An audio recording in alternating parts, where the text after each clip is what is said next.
Não se pode negar que o fascismo Não se pode negar que o fascismo é Mises defendeu exatamente o que o povo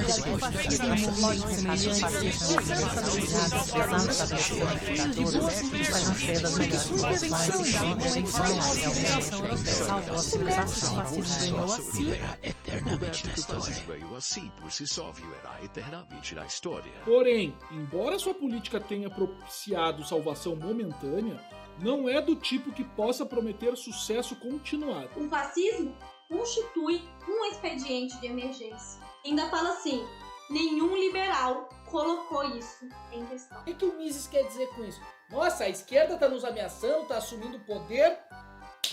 Fascismo neles! Nunca pergunte a um liberal o que o Mises estava fazendo na Segunda Guerra Mundial.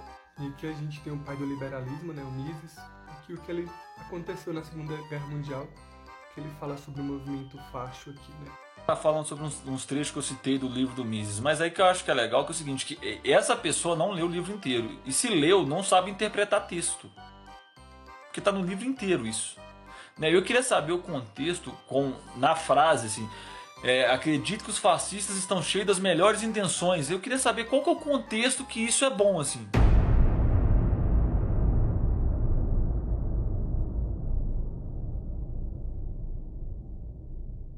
Não se pode negar que o fascismo e movimentos semelhantes, visando o estabelecimento de ditaduras, são cheios de boas intenções e que sua intervenção, em dado momento, salvou a civilização europeia. O mérito que o fascismo ganhou assim, por si só, viverá eternamente na história. Mas apesar da sua política ter sido a salvação do momento, ela não é do tipo que possa garantir um sucesso contínuo. O fascismo foi um improviso para fazer face a uma emergência. Entendê-lo como algo a mais que isso seria um erro fatal. Olha, vou ser sincero, toda vez que alguém cita essa frase, uma fada da paráfrase moral. Como todos já sabem, os comunistas sofrem até hoje com um problema do cálculo econômico. E em vez de resolver isso respondendo o maledeto do problema, tentam tirar essa frase de contexto e transformar Mises numa espécie de defensor do fascismo. A ideia é bem simples e sim, essa é a estratégia de vocês. É transformar o Mises em algo odiável, ao ponto de que qualquer pessoa que defenda Mises em qualquer nível tenha necessariamente as mesmas defesas que Mises faria dessa coisa odiável. A questão é que vale tudo, inclusive mentir. Eu tô falando mentira mesmo, porque os primeiros comunistas que trouxeram essa questão em termos históricos colocavam coisas que nem estavam na obra de Mises. Inclusive um deles quis dizer que Mises defendeu até o nazismo, sendo que essa obra foi escrita em 1927. Então literalmente a ideia é pintar Mises como algo odiável, porque qualquer pessoa que defenda qualquer coisa de Mises estaria necessariamente defendendo essas coisas que Mises supostamente também defendeu. Engraçado, porque quando eu provei que Marx é um racista, homofóbico e antissemita, as pessoas começaram a querer defender que o que vale é as outras ideias do autor, e que não necessariamente isso deve ser levado em consideração, e que eu estaria sendo mau caráter por estar trazendo essas coisas. Quando eu mostro que vocês entenderam mal esse livro do Mises desde quando eu cheguei nessa plataforma. Ué, o que aconteceu? Não é mais legal agora mostrar a podridão do autor de vocês? A verdade é que, para eles, pouco se importa se Marx odiava ou não os negros, porque eles não ligam para esses assuntos. Isso são pautas para manipular as pessoas. E graças a todos os esforços feitos por mim e pelo ADM, nós mudamos o cenário de Marx santificado e Mises racista defensor do fascismo para o Marx era um racista, antissemita e homofóbico, e Mises não defendeu nada do que vocês acusam que ele defendeu. E antes de mais nada, eu quero começar com essa mensagem que tá na tela. Alguma pessoa comentou que, cara, já sabemos quem te financia. Olha, se você sabe, fala pra ela me pagar agora, porque ela tá me devendo, porque eu não recebi nada até agora. Não vamos citar nomes aqui, pois são pessoas influentes no meio empresarial. Mas saiba que estamos de olho e que estamos de olho em cada vacilo seu. Quem ataca muito, que esteja preparado para o revide. Beleza, boa sorte com isso, tá? Mas sim, pessoal, ninguém financia esse canal, mas você pode financiar. E uma das formas de ajudar são doação de Pix para henrydoyt@gmail.com, fazer comentários com referências e trechos que ajudem a discussão do vídeo, comentar temas pra gente fazer de vídeos e compartilhar, dar o like e se inscrever no canal. Bom, vamos começar? A citação do começo do vídeo se encontra no livro Liberalismos, ou liberalismo segundo a tradição clássica aqui no Brasil. Ela é a parte 10 do primeiro capítulo. O livro, por sinal, ele é publicado em 1927, o que necessariamente implica que ele foi escrito antes disso. Isso é muito importante, porque quando a gente fala, por exemplo, do fascismo italiano, ele foi um movimento que começou lá em 1922 e terminou em 1943. Então, qualquer concepção que Mises tenha do fascismo necessariamente é diferente da concepção que nós temos. E lembre-se, considerar o que Mises entende como fascismo, aquilo que a gente entende hoje como fascismo, é anacronismo. Eu já falei um pouco sobre como as pessoas não sabem o que é anacronismo. Então, mesmo que fosse o caso de que Mises tenha defendido, não defendeu o fascismo, é uma baita de uma desonestidade não comentar que não era o fascismo que a gente entende. Então, o primeiro ponto central que eu quero comentar aqui é: o livro foi escrito bem no começo do fascismo italiano. E para quem lê o livro de verdade, não só a parte 10 como os comunistas fazem,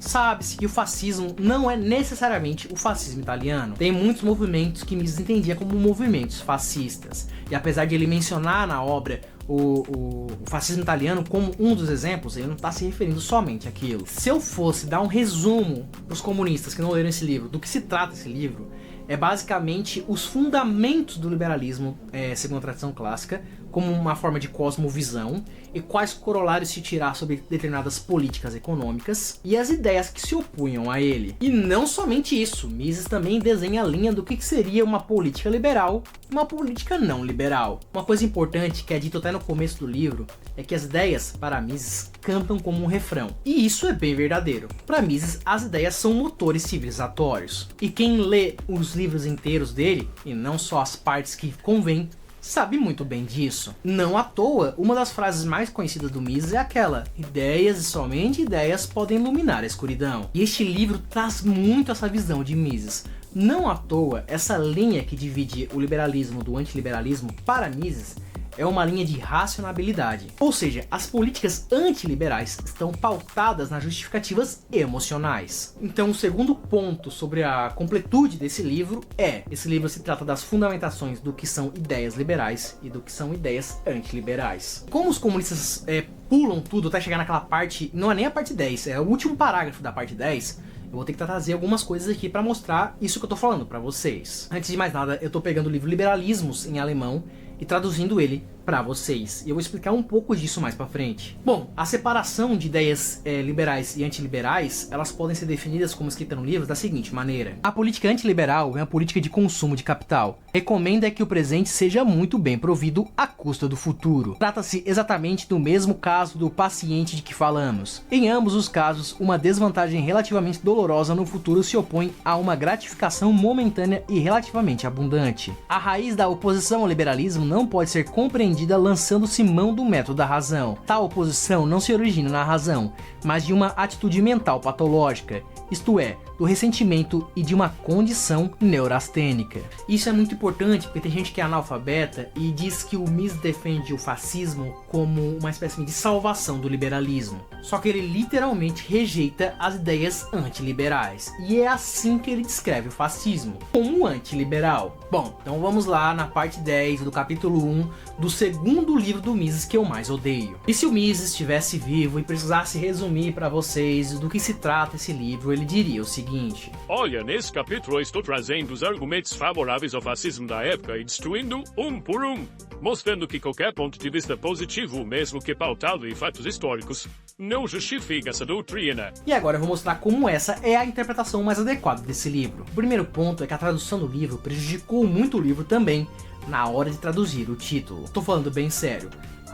O título da parte 10 em alemão, ele é muito diferente do português. Em alemão, o título é O Argumento do Fascismo e corresponde também com o título em inglês.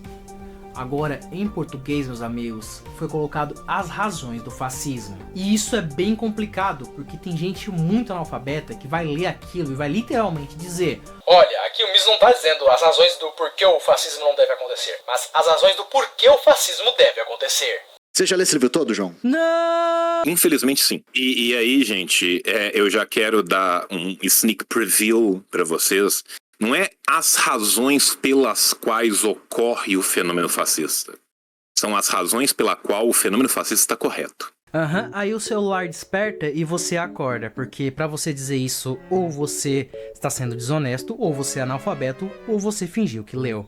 Ou você também pode ser burro e você não entendeu o que está escrito ali. Como eu comentei, o título original se chama Os Argumentos do Fascismo. E este título reflete infinitamente mais essa parte do livro. E isso porque quando você faz o que os comunistas não fazem e lê o livro, tu vê que o Mises traz, através de paráfrase, os argumentos que ele via da comunidade na época e destrói um por um. E é por isso que eu optei por trazer a tradução direto do alemão. Eu vou seguir o mesmo modelo do vídeo que eu provei que o Mises não era racista. Ou seja, o que tiver em amarelo é paráfrase e o que tiver azul é a opinião do Mises. E vamos de primeiro parágrafo. Embora o liberalismo não tenha penetrado completamente em nenhum lugar, ele conseguiu, no século XIX, fazer com que alguns dos princípios liberais mais importantes fossem inquestionavelmente reconhecidos. Antes de 1914, mesmo os oponentes mais obstinados e ferrenhos do liberalismo tinham que aceitar certos princípios liberais. Mesmo na Rússia, onde mal chegaram os fracos raios do liberalismo,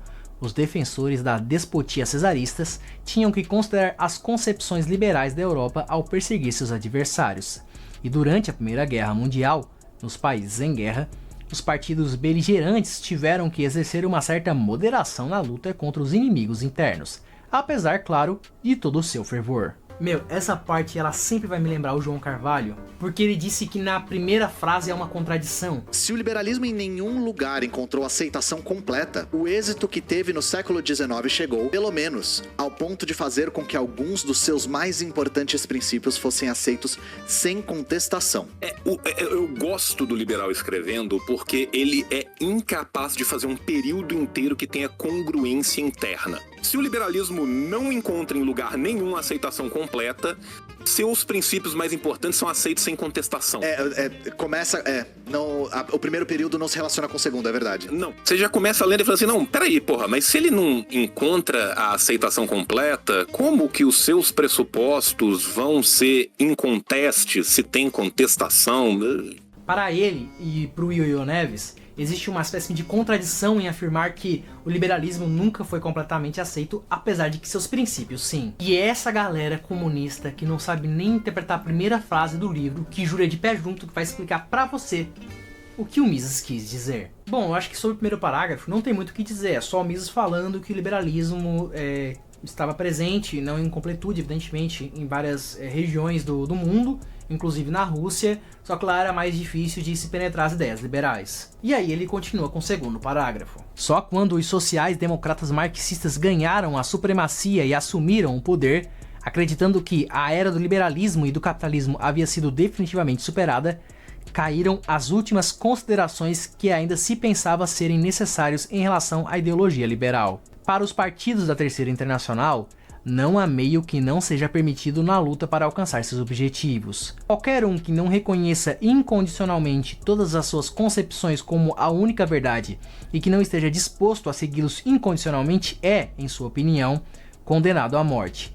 E eles não hesitam em exterminar essa pessoa e toda a sua família, incluindo crianças pequenas, sempre que e onde fisicamente possível. E aqui houve uma virada de chave. Não aquela virada de chave que a Rita Von Hunt fala do racismo com Marx, uma virada de chave de verdade, porque agora as ideias liberais não têm mais influência alguma lá na Rússia. Ou seja, esse capítulo fala que agora, com o alcance dos poderes através dos sociais-democratas marxistas, não existe mais influência liberal e eles também usam de qualquer método baseado na violência, mais precisamente, para alcançar os seus fins. Vamos para o terceiro parágrafo. A confissão irrestrita da intenção de destruir o adversário e os assassinatos realizados em serviços dessa tática desencadearam um movimento de reação.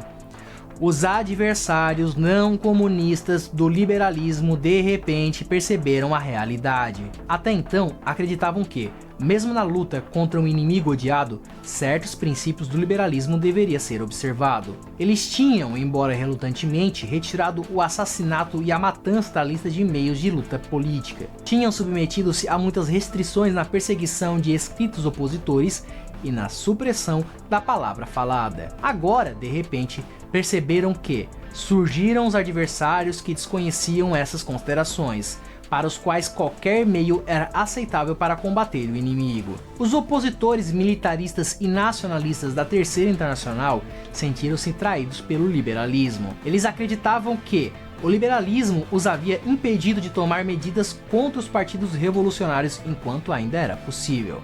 Se o liberalismo não estivesse impedido, acreditam, teriam sufocado sangrentamente as aspirações revolucionárias ainda em seu início. Somente pela tolerância, que foi enfraquecida por uma consideração desnecessária pelos princípios liberais, é que as ideias revolucionárias puderam florescer. Se tivessem tido anos antes a ideia de que era permissível reprimir implacavelmente qualquer tentativa de movimento revolucionário, nunca teriam sido possível alcançar os sucessos que a Terceira Internacional obteve desde 1917. Eles acreditam que, se a questão fosse de tiro e esgrima, seriam os melhores atiradores e esgrimistas. O primeiro ponto agora é que nós temos um Mises socialista, porque admitiu o sucesso da Terceira Internacional em 1917. Então, boa sorte em defender isso, comunistas, quer ver como é que vocês vão fazer isso. E a questão agora é que Mises, quando vai criticar a pessoa, ela toma a ideia dela como verdadeira para poder criticar, que é a coisa correta a se fazer quando você está debatendo com alguém. E aqui o Mises está descrevendo vários inimigos não comunistas do liberalismo. Repito, inimigos não comunistas do liberalismo. Inimigos não comunistas do liberalismo. Para estes movimentos e para as pessoas que defendem esses movimentos, o liberalismo freou a mão desses movimentos no combate contra os revolucionários. E que, portanto, é preciso defender esses movimentos, o que Mises vai demonstrar que é um raciocínio indevido. Então, em ponto central, podemos entender que os fascistas, para Mises, são inimigos não comunistas do liberalismo e que o liberalismo rejeita as ações da Terceira Internacional. A ideia central desses movimentos que, seguido o exemplo do mais coeso e grandioso entre eles, o italiano, pode ser geralmente denominada de fascismo, é a de que querem usar na luta contra a Terceira Internacional os mesmos meios que a Terceira Internacional usa, sem escrúpulos contra seus adversários. Assim como a Terceira Internacional procura erradicar os oponentes e suas ideias da mesma forma que um higienista combate o bácilo da peste, e assim como acredita que nenhum acordo feito com o inimigo a obriga, considerando qualquer crime, mentira e calúnia aceitáveis na luta, os fascistas querem, pelo menos em princípio, agir da mesma maneira. O fato de que não conseguem se libertar completamente de certas considerações sobre as ideias liberais e algumas normas morais tradicionais, como fazem os bolcheviques russos, deve-se apenas ao fato de que operam entre povos cuja memória de milênios de desenvolvimento cultural não podem ser erradicadas de uma vez só, e não entre os povos bárbaros de ambos os lados dos rurais, cuja relação com a civilização humana nunca foi diferente da de ladrões de florestas e desertos que, de tempos em tempos, realizam incursões nas terras dos civilizados para pilhar algo. Essas diferenças fazem com que o fascismo nunca consiga se libertar completamente do poder das ideias do liberalismo, como os bolcheviques conseguiram na Rússia. Somente sobre a forte impressão dos assassinatos e atrocidades cometidos pelos seguidores dos sovietes é que alemães e italianos puderam suprimir a lembrança das restrições tradicionais de direito e moral e encontrar o ímpeto para ações retaliatórias sangrentas. As ações dos fascistas e de outros partidos correspondentes foram reações reflexivas e emocionais, provocadas pela indignação diante dos atos dos bolcheviques e comunistas. Assim que a primeira fúria se dissipou, sua política tomou um rumo mais moderado e provavelmente se tornará cada vez mais moderada. Bom, aqui fica claro que Mises está falando que os fascistas estão tendo os mesmos métodos inescrupulosos, que daí é a referência ao livro com tradição brasileira, que a Terceira Internacional, que usaram como justificativa as ações do bolcheviques. Algo parecido como usar de violência ou de certas PLs para reprimir a liberdade de expressão, baseado em fake news. E nós podemos também notar que para o Mises, as ideias do liberalismo, que estavam concentrados também lá na Europa, conseguiu reprimir de certa maneira o fascismo. Porém, ele fez uma previsão bem equivocada quando ele comentou que essas ideias poderiam frear os fascistas, o que não aconteceu. Isso é importante destacar porque muita gente acha que Mises está dizendo que os fascistas vão ser moderados por questões específicas do fascismo, quando não é o caso. Para Mises, se tornariam mais moderados porque as ideias liberais iriam conseguir suprimir os fascistas, porque ideias liberais são contra ideias antiliberais, e quando elas exercem influência, elas suprimem as ideias antiliberais. Então, se o Mises estivesse vivo e pudesse resumir o que ele quis dizer, naquela parte ali, ele diria o seguinte: olha, a Europa toda tem uma influência liberal que freou o uso de métodos mais violentos por esses movimentos violentos, como o fascismo. Porém, a justificativa que as pessoas deram para apoiar esse movimento de merda foi o inimigo existente que praticava atrocidades e violência contra outras pessoas. Como a emoção opera no curto prazo, como eu falei no começo desse livro, que espero que os comunistas leiam inteiro, e não só uma parte para tentar fazer eu parecer com Karl Marx, isso tende a mudar, principalmente pelas ideias enraizadas nessa sociedade. E sim, Mises falaria isso porque ele também falaria português, na minha ideia. Enfim, Mises evidentemente errou na sua previsão, apesar de que há bases materiais para isso. Quando você pega, por exemplo, o discurso do Mussolini e tudo mais, e de outros movimentos fascistas, eles precisam discursar para ter apelo populacional. Evidentemente, vão discursar algo que possa agradar tanto classes liberais quanto classes mais socialistas e assim por diante. E eu não tô brincando quando eu falo classes liberais e socialistas, devemos lembrar que Mussolini tinha certas influências marxistas. E uma outra coisa que pode ter feito o Mises ter essa previsão errada de que o liberalismo teria essa força de acabar com o fascismo é a comunicação. As informações hoje chegam muito mais rápido, certamente, do que lá em 1925.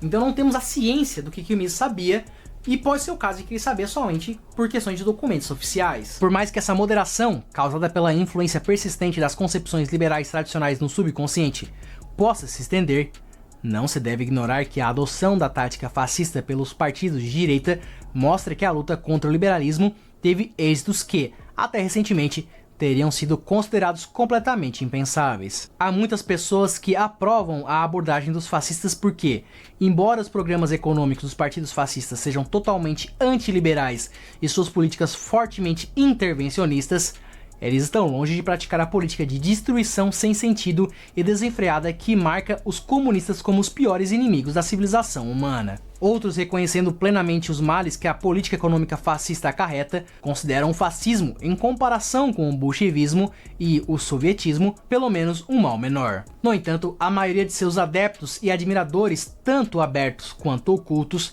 valoriza principalmente a atuação violenta do fascismo. Eu já discuti com tanta gente grosseiramente burra aqui no YouTube e em outras redes sociais que elas já chegaram a falar que quando fala-se de mal menor é Mises dizendo que entende que o fascismo é um mal menor do que o bolchevismo. Eu acredito que agora tenha ficado claro que ele está falando das pessoas, do porquê que as pessoas poderiam vir a defender o fascismo. Ele está dizendo, olha, essas ideias do fascismo florescem nas pessoas porque algumas acreditam nisso, outras acreditam nisso e outras acreditam nisso. E o Mises comenta, olha, por mais que o liberalismo seja bem persistente, infelizmente o fascismo teve êxito na luta contra o liberalismo. É aí que os comunistas precisam ter a cara de pau de ler isso em live, como já fizeram, e simplesmente ignorar. Porque se eles lerem isso aqui em voz alta e refletir sobre isso, vão ter que me explicar por que o fascismo está lutando contra o liberalismo se seriam as mesmas coisas. E se ele está lutando, é porque Mises entende que fascismo e liberalismo são antagônicos. E, novamente, nenhuma das justificativas é uma opinião de Mises,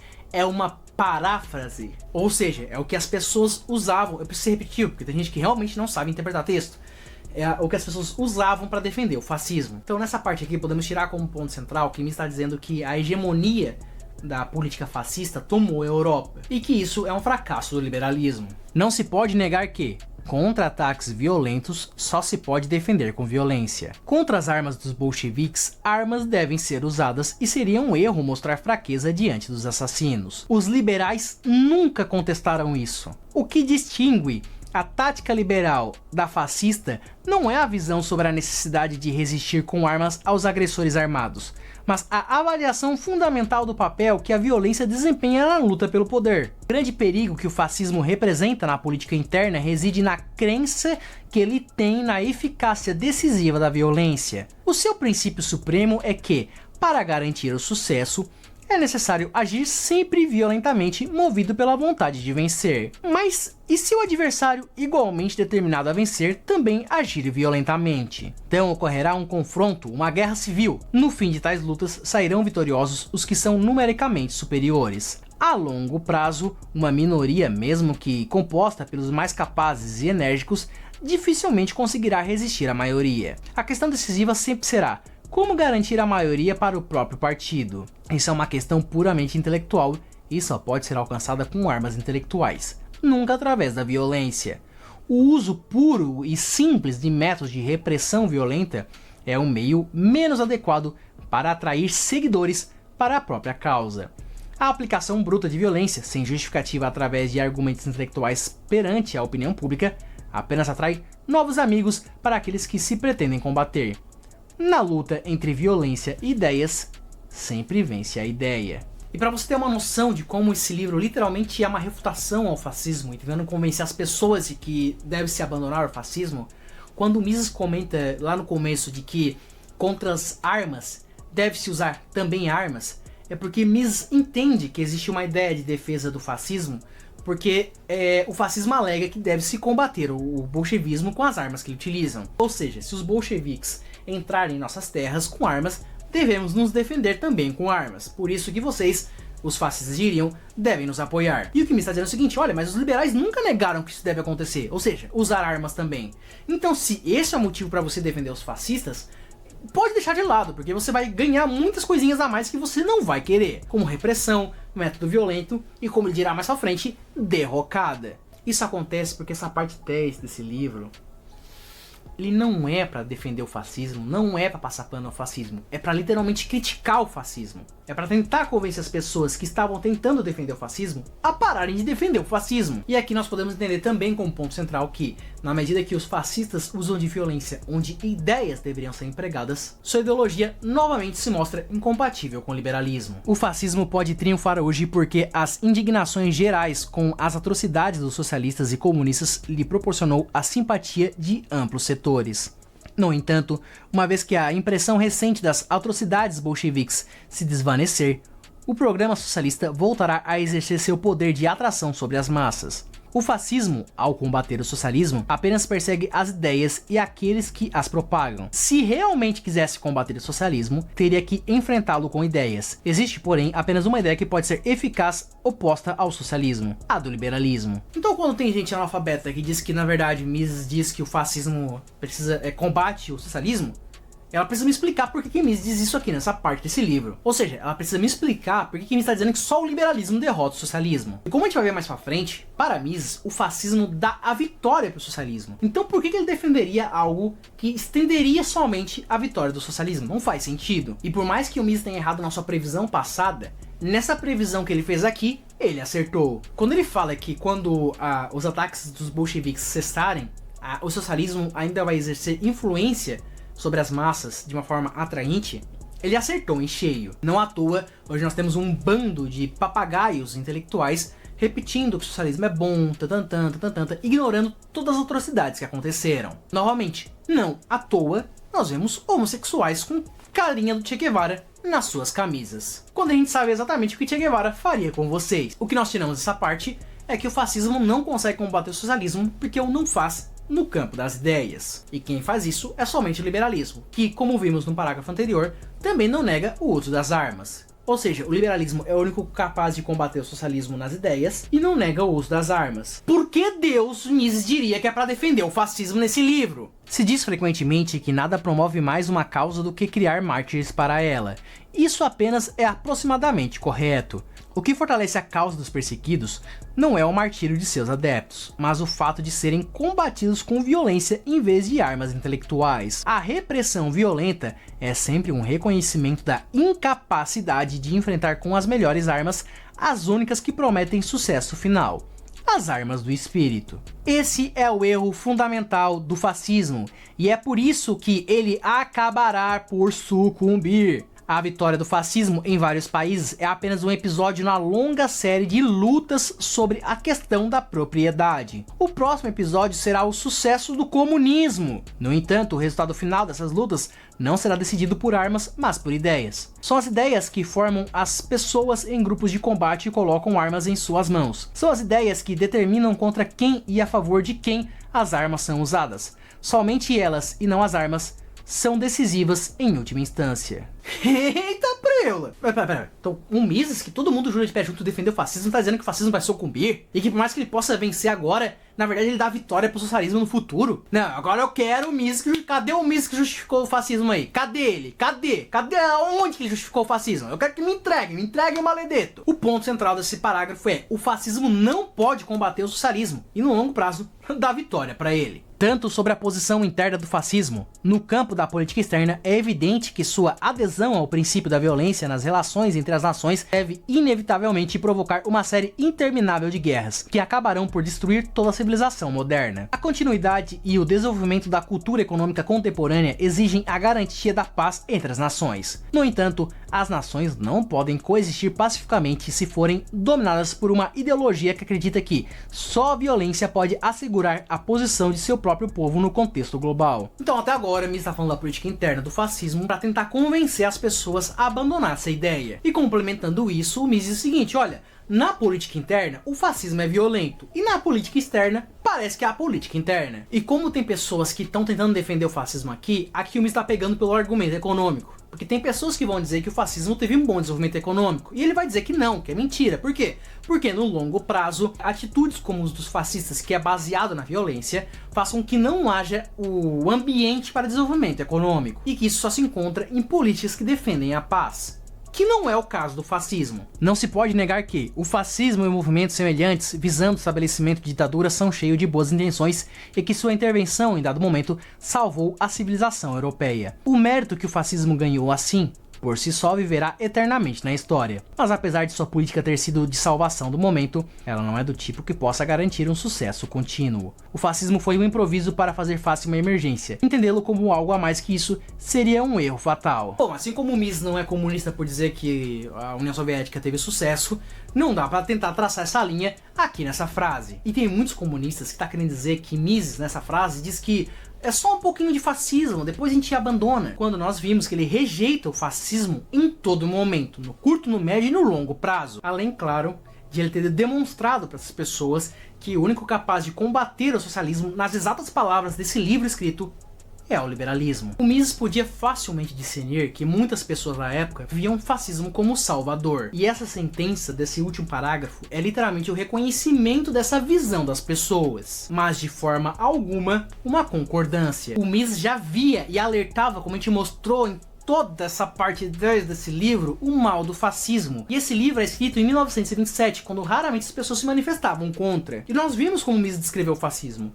Um movimento político que usava dos mesmos métodos inescrupulosos que a Terceira Internacional e que não iria conseguir ganhar do socialismo, o que daria vitória para ele no final. Então como é que ele defende fascismo para combater o socialismo? Nesse sentido, se o Mises estivesse vivo e estivesse ciente do analfabetismo funcional que paira sobre o mundo, ele diria o seguinte: olha, vocês que defendem o fascismo em vez do liberalismo, de fato, o fascismo conseguiu para si o método de combater os bolcheviques. Mas como demonstrei em todo esse livro que o comunista não lê, no longo prazo, essas políticas de violência gerará não apenas a supressão da liberdade das políticas internas, mas também uma guerra civil que dará vitória para o socialismo no futuro. E isso já vemos no curto prazo, como denunciei como mal. Então vocês vão ter uma baita sorte se o fascismo deixar de existir agora. Ou seja, tanto o final quanto a parte 10 inteira desse livro é uma crítica do fascismo. E antes de continuar provando que comunista é desonesto, vamos reforçar todos os pontos centrais. 1. O livro foi lançado muito próximo do surgimento do fascismo. 2. É uma discussão sobre o que vai fundamentar o liberalismo em termos de ideias e o que vai fundamentar as políticas antiliberais. 3.